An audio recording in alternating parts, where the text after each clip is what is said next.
नमस्कार साथियों, मैं हूं सुरजीत और आप लोगों का स्वागत है एजुकेशन जोन पे। तो आज हम लोग देखेंगे कोशिका के घटक, component of cell component of cell आज हम लोग देखने वाले हैं। तो कोशिका के मुख्य कितने कंपोनेंट हैं? तो कोशिका के सबसे पहला चीज़ है कोशिका के मुख्यतः 3 घटक हैं।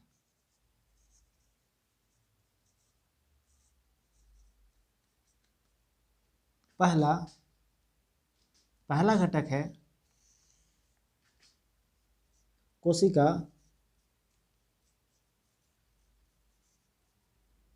कोशिका झिल्ली,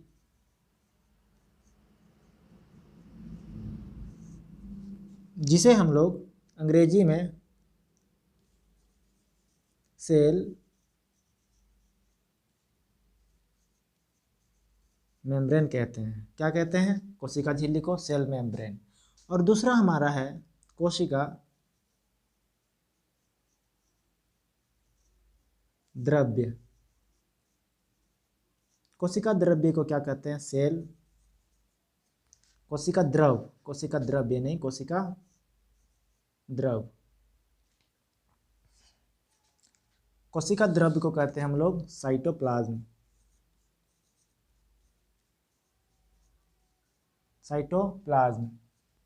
और एक है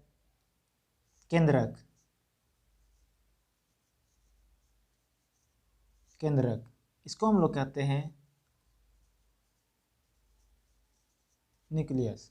तो हम लोग देख लिए कि कोशिका के मुख्यतः कितने घटक हैं? मुख्यतः 3 घटक हैं। पहला कोशिका झिल्ली यानी सेल मेम्ब्रेन, दूसरा कोशिका द्रव यानी साइटोप्लाज्म, और तीसरा केंद्रक यानी न्यूक्लियस।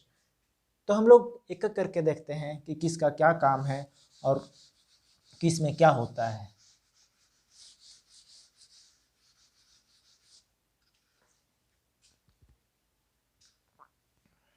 तो सबसे पहले हम लोगों ने देखा कोशिका झिल्ली।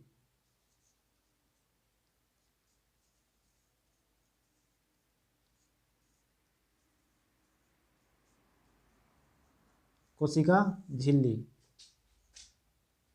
सेल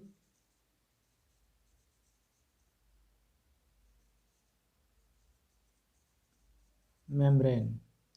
सेल मेम्ब्रेन, तो सेल मेम्ब्रेन को हम लोग और भी नामों से पुकार सकते हैं। सेल मेम्ब्रेन को हम लोग कह सकते हैं प्लाज्मा मेम्ब्रेन। प्लाज्मा मेम्ब्रेन मतलब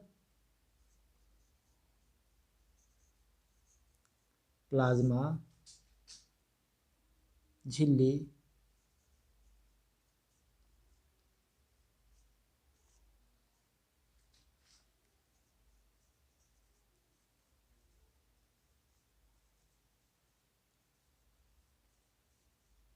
प्लाज्मा मेम्ब्रेन। और भी इसका नाम है चयनात्मक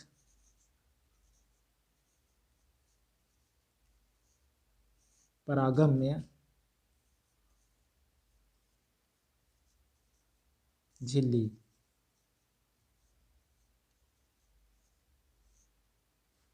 इसको हम लोग इंग्लिश में कह सकते हैं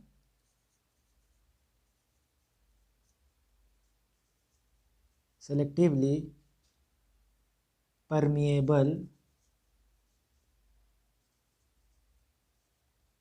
मेम्ब्रेन।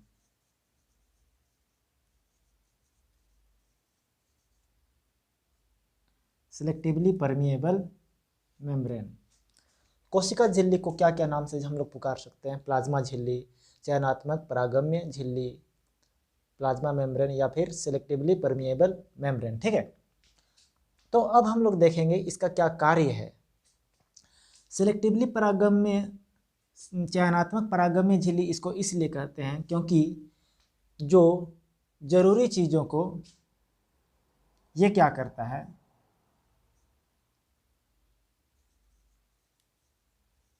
जरूरी चीज़ों को, जरूरी चीज़ों को क्या करता है, कोशिका के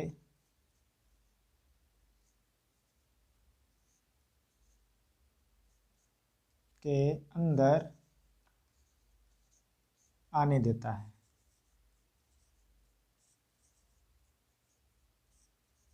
और जो जरूरी नहीं है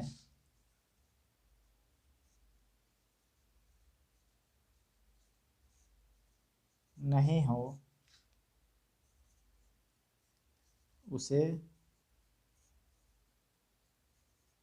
बाहर कर देता है। तो हम लोग कह सकते हैं कि जो चयनात्मक परागम्य झिल्ली सेलेक्टिवली, मतलब नाम से ही पता चल रहा है कि सेलेक्ट करके कुछ चीज़ों को अंदर आने देना और सेलेक्ट करके कुछ चीज़ों को बाहर कर देना, यही काम है सेलेक्टिवली परमिएबल मेम्ब्रेन का। ठीक है, ओके। तो अब हम लोग देखेंगे इसका और भी कार्य क्या क्या है, जो प्लाज्मा झिल्ली है उसका और कार्य क्या क्या है। ठीक है, तो सबसे पहले प्लाज्मा झिल्ली का कार्य क्या है, सबसे पहले क्या कार्य करता है, ये आकृति प्रदान करता है कोशिका। अच्छा, यहाँ पे अलग से लिख देते हैं इसको,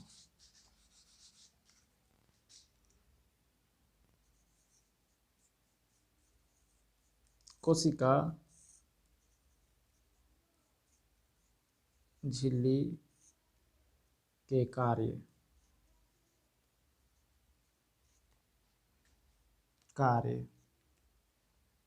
फंक्शन ऑफ सेल मेम्ब्रेन।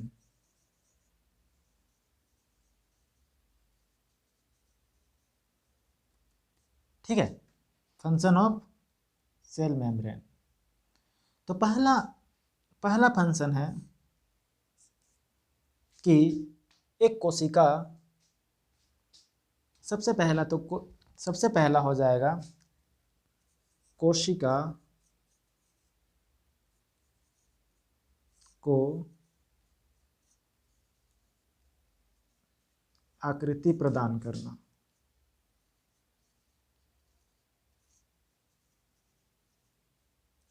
ठीक है, दूसरा फंक्शन क्या हो जाएगा, दूसरा फंक्शन हो जाएगा कि एक कोशिका को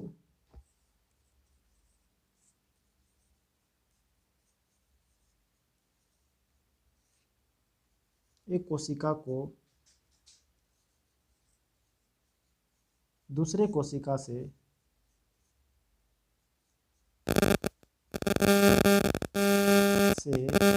अलग करना।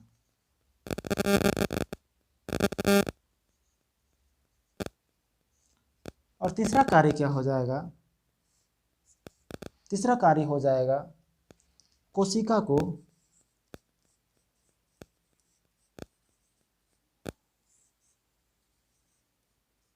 सुरक्षा प्रदान करना। क्या हो जाएगा, कोशिका को सुरक्षा प्रदान करना।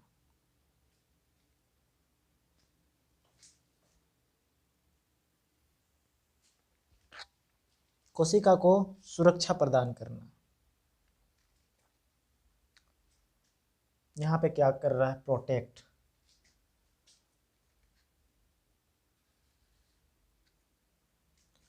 ये क्या कर रहा है, कोशिका को आकृति प्रदान करना, structure provide structure.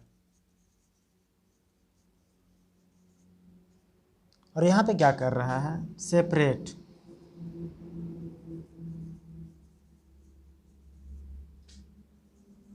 One cell to another. ठीक है, और ये क्या कर रहा है, प्रोटेक्ट द सेल।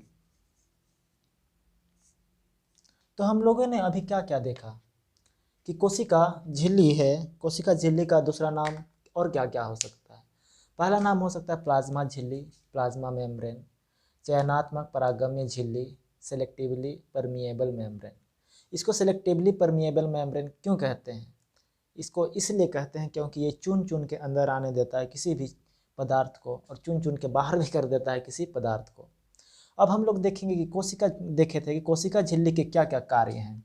तो पहला कार्य क्या है, कोशिका को क्या करता है, ये आकृति प्रदान करता है, provide structure to the cell.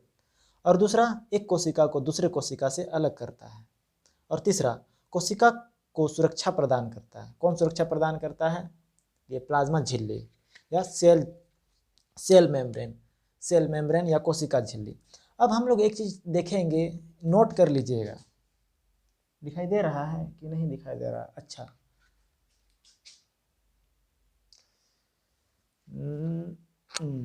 थोड़ा हमको ऊपर करना पड़ेगा, ऊपर का मिटा देते हैं।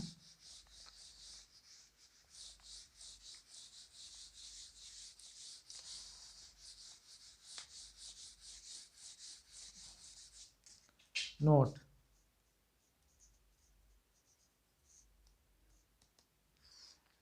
पादप कोशिका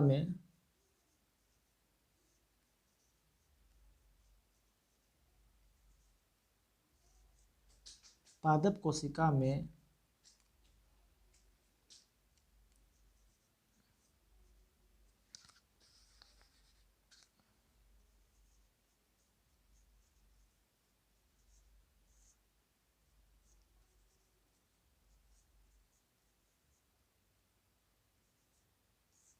झिल्ली के ऊपर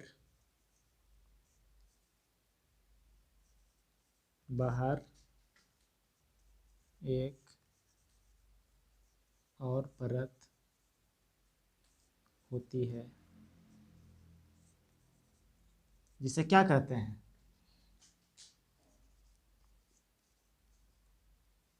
जिसे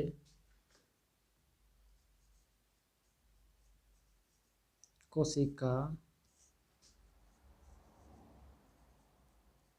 भित्ति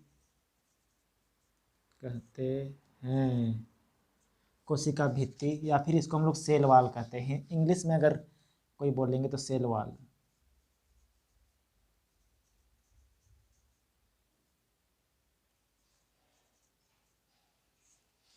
क्या कहते हैं? सेल वाल कहते हैं। ठीक है, सेल वाल। तो हम लोग ये कह सकते हैं कि जो सेल वाल है, सेल वाल क्या करता है? पौधे को, ये मान लीजिए ये एक पेड़ है,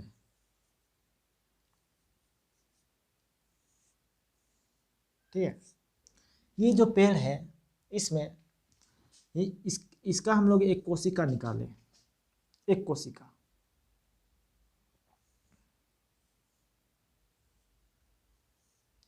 निकाल लिए। अब इसके अंदर में ये बाहर का जो है, हम लोग क्या पढ़े थे, सबसे बाहरी परत क्या होता है? प्लाज्मा मेम्ब्रेन, मतलब कोशिका झिल्ली। अब हम लोगों ने क्या देखा कि पादप कोशिका मतलब पौधों में कोशिका झिल्ली के ऊपर भी एक परत होती है।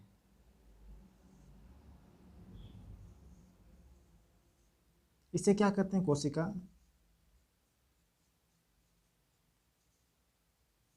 भित्ति। तो ये क्यों होता है?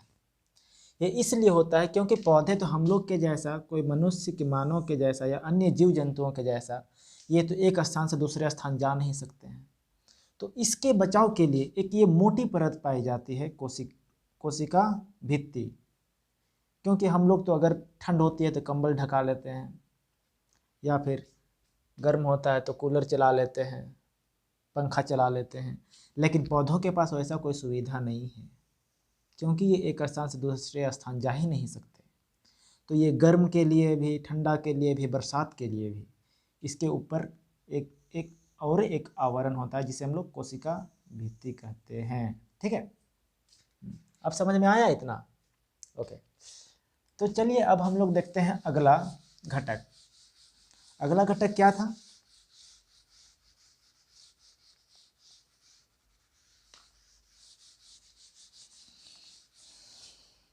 अगला घटक था कोशिका द्रव्य, कोशिका द्रव, दूसरा घटक।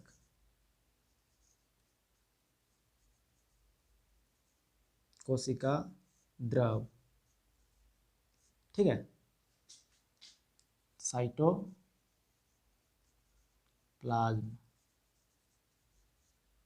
साइटोप्लाज्म।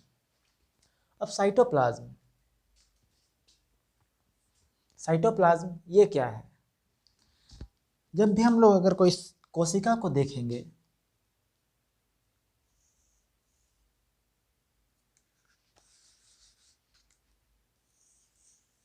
ये एक कोशिका है, ठीक है, ये क्या है?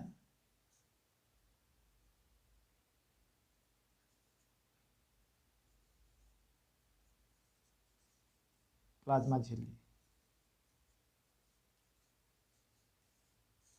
प्लाज्मा झिल्ली है। अब इसके अंदर और एक होता है, हम लोग पढ़े थे केंद्रक, ये हो गया केंद्रक, केंद्रक। तो हम लोग आगे पढ़ेंगे कि केंद्रक में भी दो परत होती है, इसे हम लोग केंद्रक झिल्ली कहते हैं।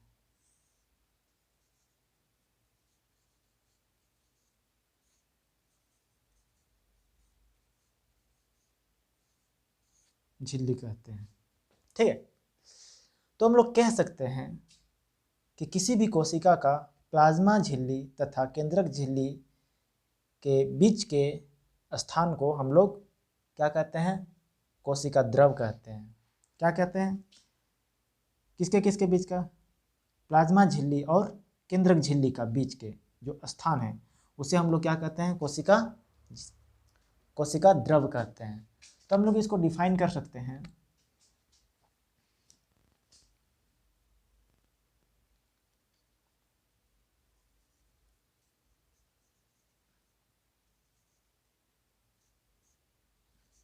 कोशिका झिल्ली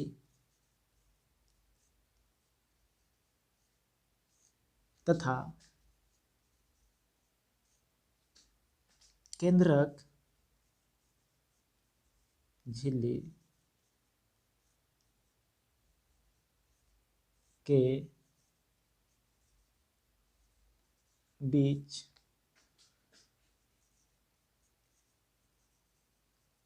स्थान को ही क्या कहते हैं? कोशिका द्रव।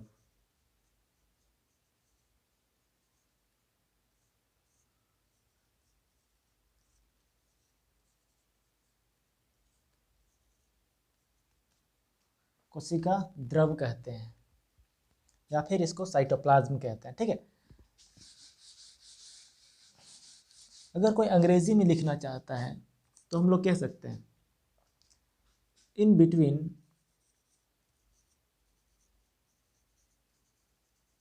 इन between cell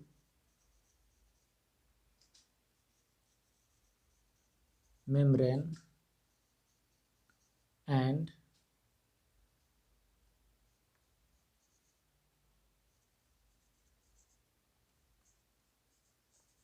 nucleoplasm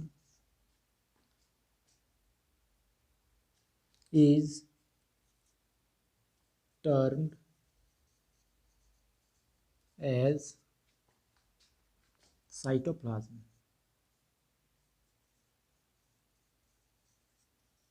Okay, in between cell membrane and nucleoplasm is termed as cytoplasm.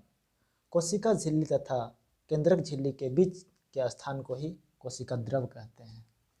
अब हम लोग इसमें देखेंगे कि बहुत सारे इसमें क्या क्या होते हैं। जो कोशिका द्रव होता है कैसा दिखता है?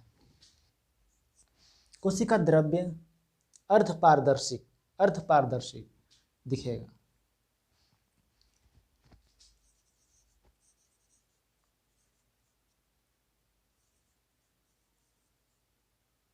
अर्धपारदर्शक है। मतलब पूरी तरह नहीं दिखेगा। दूसरा इसमें और क्या हो सकता है, सेमी लिक्विड। सेमी लिक्विड को हम लोग कह सकते हैं अर्ध तरल। सेमी लिक्विड को हम लोग क्या कह सकते हैं,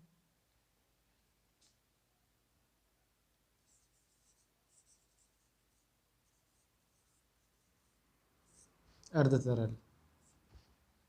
इसे हम लोग पारभासी भी कह सकते हैं, पारभासी। अब इसमें बहुत सारे कोशिका के अंगाक होते हैं, अंग अंगाक, ऑर्गेनेल्स।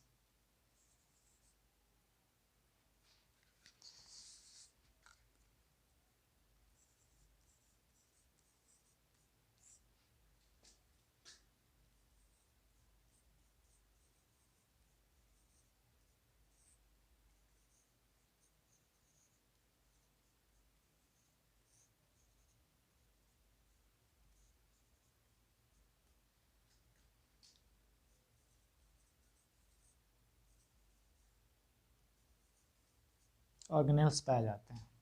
कौन कौन से ऑर्गेनेल्स पाए जाते हैं, माइटोकॉन्ड्रिया,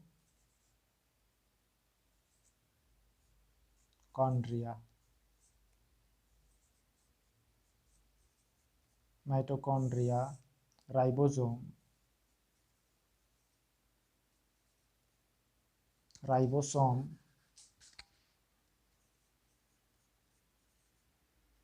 राइबोसोम, माइटोकॉन्ड्रिया, राइबोसोम और रसधानी। रसधानी हम लोग किसे कहते हैं, वैक्यूल्स, वैक्यूल्स। और भी बहुत सारे पाए जाते हैं, एक्सेट्रा, इत्यादि। ठीक है, तो हम लोगों ने क्या देखा कोशिका द्रव के बारे में,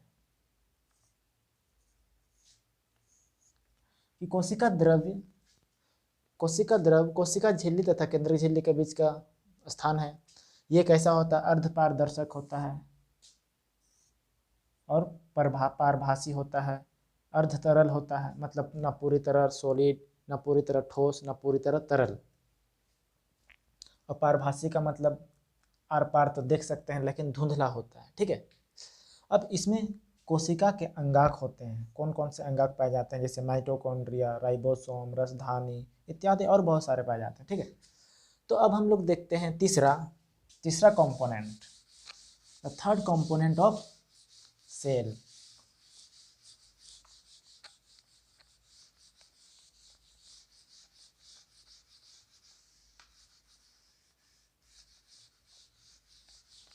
केंद्रक। थर्ड कंपोनेंट कौन था, केंद्रक, न्यूक्लियस।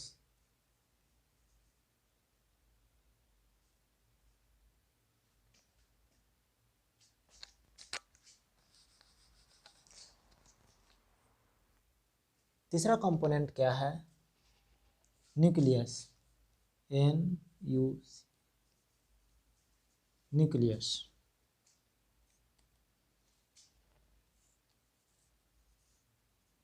न्यूक्लियस, ठीक है।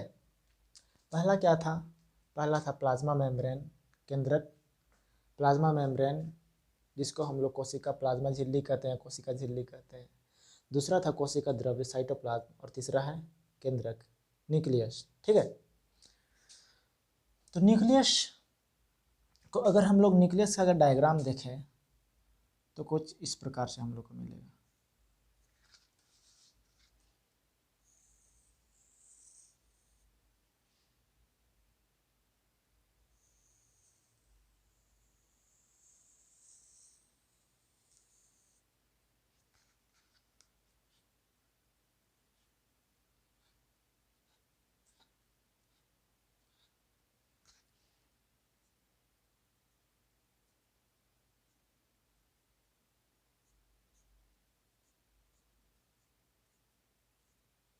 न्यूक्लियस का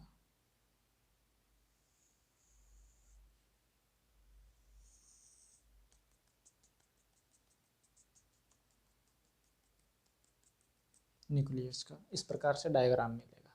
इसके अंदर में पाया जाता है न्यूक्लियोलस।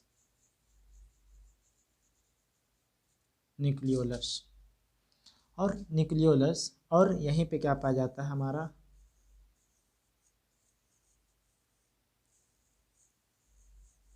ये क्या है, गुणसूत्र।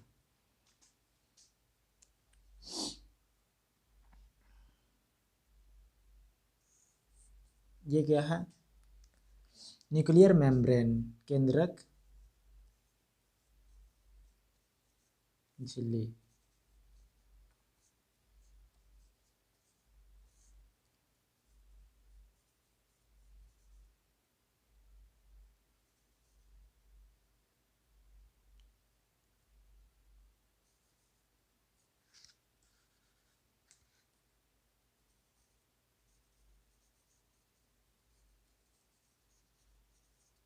ठीक है, और ये क्या है, न्यूक्लियोलस। न्यूक्लियोलस को हम लोग हिंदी में क्या कहते हैं, केंद्रिका।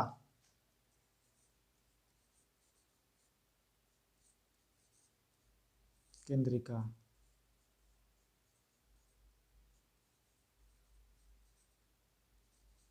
न्यूक्लियोलस, और ये है गुणसूत्र।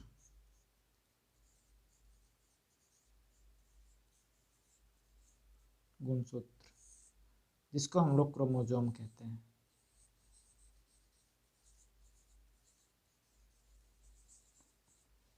ठीक है, जिसे हम लोग क्या कहते हैं, क्रोमोसोम। तो अब हम लोग देखेंगे डायग्राम में, जैसा हम लोग देखे कि ये कैसा होता है, ये अक्सर सभी जीवों में पाया जाता है। एक होता है प्रोकैरियोटिक, जो प्रोकैरियोटिक ऑर्गेनिजम्स होते हैं, प्रोकैरियोटिक जीव जो होते हैं, उसको छोड़ के सभी जीव में पाया जाता है क्या, न्यूक्लियस। तो हम लोग कह सकते हैं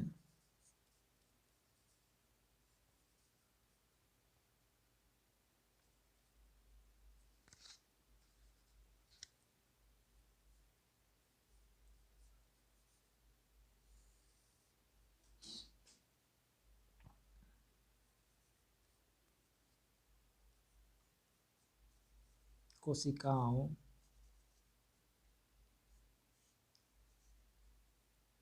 को छोड़कर सभी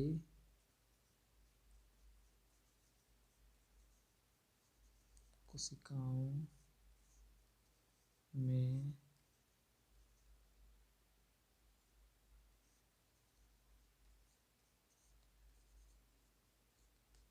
पाया जाता है। दूसरा और कह सकते हैं हम लोग कि ये जो न्यूक्लियस होता है, अक्सर अक्सर क्या होता है कि एक कोशिका में सामान्यतः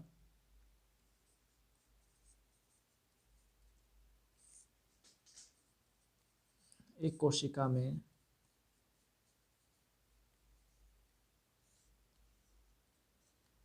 एक ही केंद्रक होता है।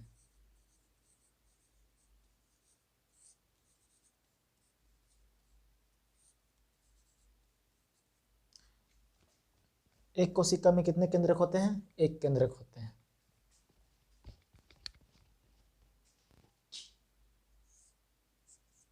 और इसका जो केंद्रक झिल्ली है,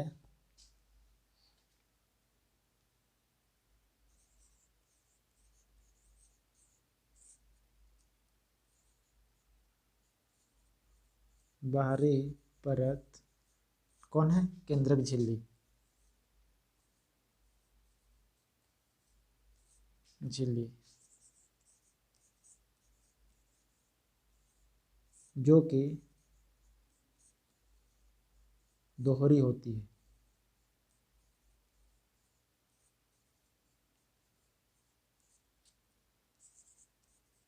मतलब डबल लेयर्ड।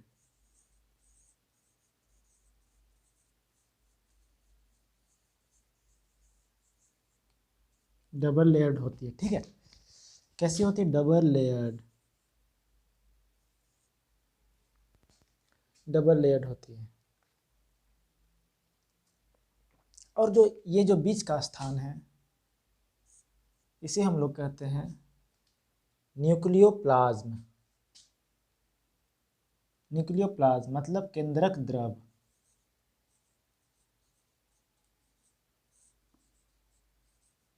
केंद्रक द्रव।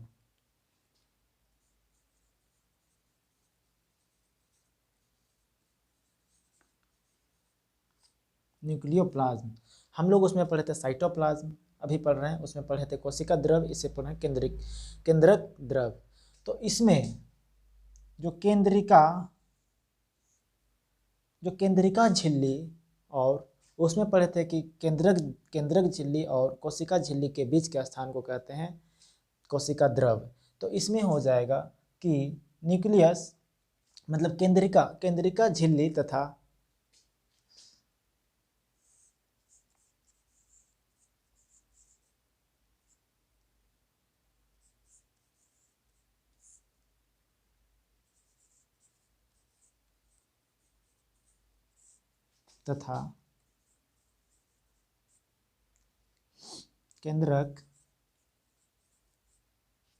केंद्रिका झिल्ली किसको कहते हैं हम लोग?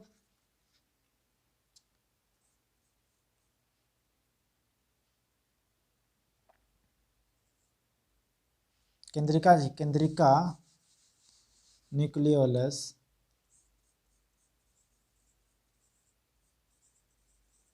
न्यूक्लियोलस और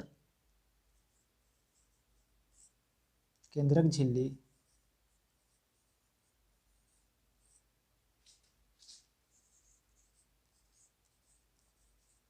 केंद्रक झिल्ली के बीच, केंद्रक झिल्ली किसे कहते हैं हम लोग?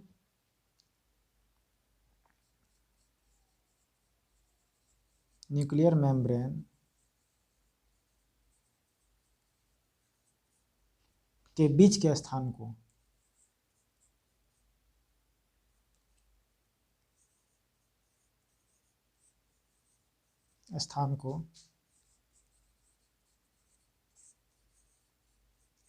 क्या कहते हैं?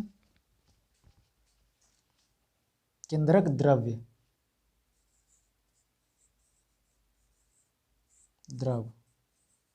केंद्रक द्रव कहते हैं। ठीक है, मतलब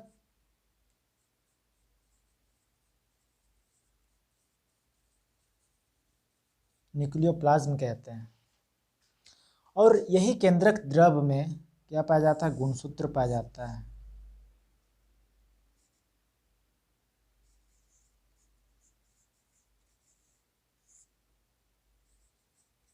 द्रव में ही गुणसूत्र दिखाई दे रहे हैं।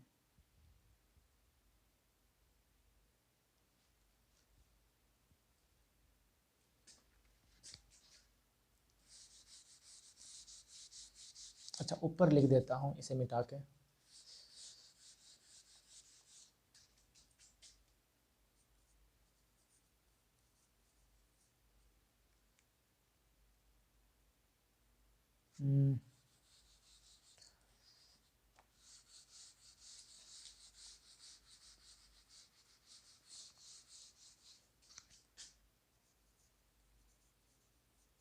केंद्रक द्रव में ही क्या पाए जाते हैं?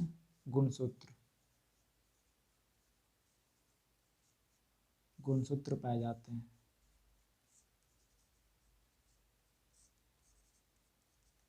क्रोमोसोम्स पाए जाते हैं। ठीक है, कहाँ पे पाए जाते हैं? केंद्रक द्रव में।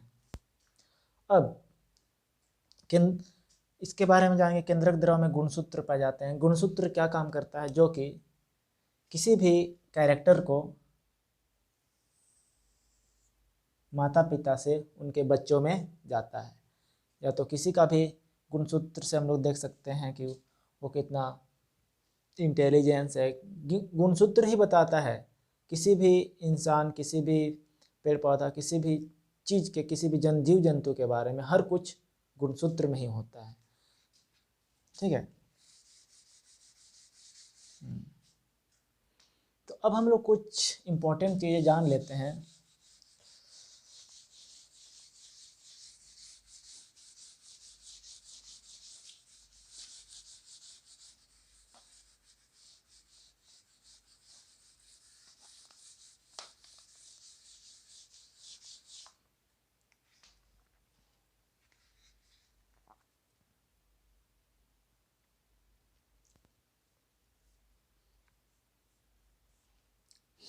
तो हम लोगों ने देखा था कोशिका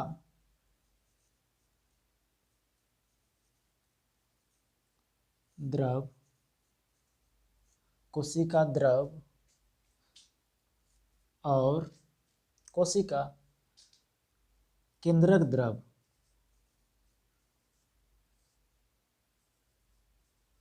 केंद्रक द्रव, कोशिका द्रव और केंद्रक द्रव को अगर एक साथ जोड़ दिया जाए, एक साथ मिला दिया जाए तो इसे हम लोग कहते हैं जीव द्रव।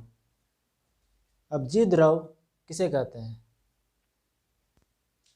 जीव द्रव जब हम लोग इसको मिला दिए तो इसे क्या कहते हैं? जीव द्रव। तो हम लोग इसको कह सकते हैं कोशिका साइटोप्लाज्म प्लस न्यूक्लियोप्लाज्म को मिला दिया जाए तो क्या बनेगा? प्रोटोप्लाज्म।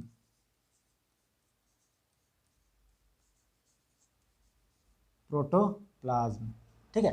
साइटोप्लाज्म और न्यूक्लियोप्लाज्म को एक साथ हम लोग कह सकते हैं प्रोटोप्लाज्म। प्रोटोप्लाज्म कह सकते हैं।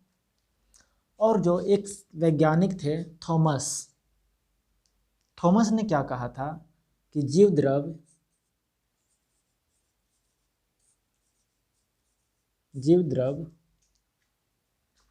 किसी भी जीव का भौतिक आधार है।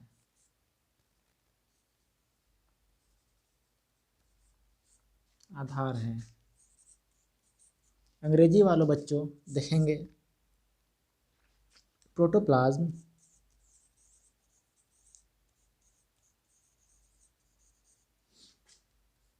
is the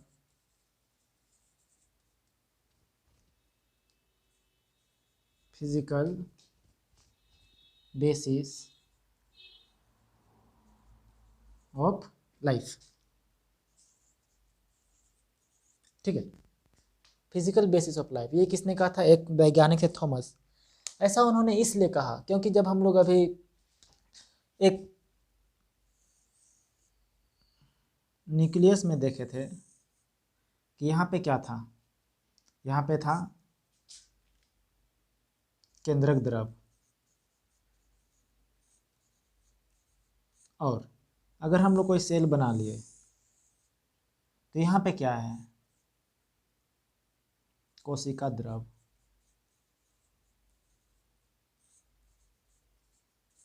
तो हम लोगों ने देखा यहाँ पर गुणसूत्र है जो कि किसी भी कैरेक्टर को डिसाइड करता है, और यहाँ पे बहुत सारे अंगाक हैं, मतलब ऑर्गेनेल्स है, जैसे माइटोकॉन्ड्रिया, राइबोसोम, एंडोप्लाज्मिक रेटिकुलम, बहुत सारे चीज़ें हैं। राइबोसोम, माइटोकॉन्ड्रिया, इसको powerhouse of the cell भी कहते हैं। ये ही क्या करता है? एनर्जी देता है कोशिका को। तो अगर ये सब नहीं रहेगा, हम लोगों ने कहा कि कोशिका एक मूलभूत इकाई है, रचनात्मक एवं क्रियात्मक इकाई। तो अगर यही नहीं रहेगा तो एक सेल ही नहीं रह पाएगा, क्योंकि ये सब के बिना सेल भी कुछ भी नहीं है। तो अगर ये है तभी एक जीवन है। तो इसीलिए इसे कहा गया कि जीव किसी भी जो कोशिका जीव द्रव जो है किसी भी जीव का क्या है? भौतिक आधार है। तो उम्मीद करता हूँ कि आप लोगों को समझ में आया होगा, और वीडियो अगर अच्छा लगे तो लाइक, शेयर एंड कमेंट ज़रूर करिएगा। धन्यवाद। आपका दिन शुभ हो।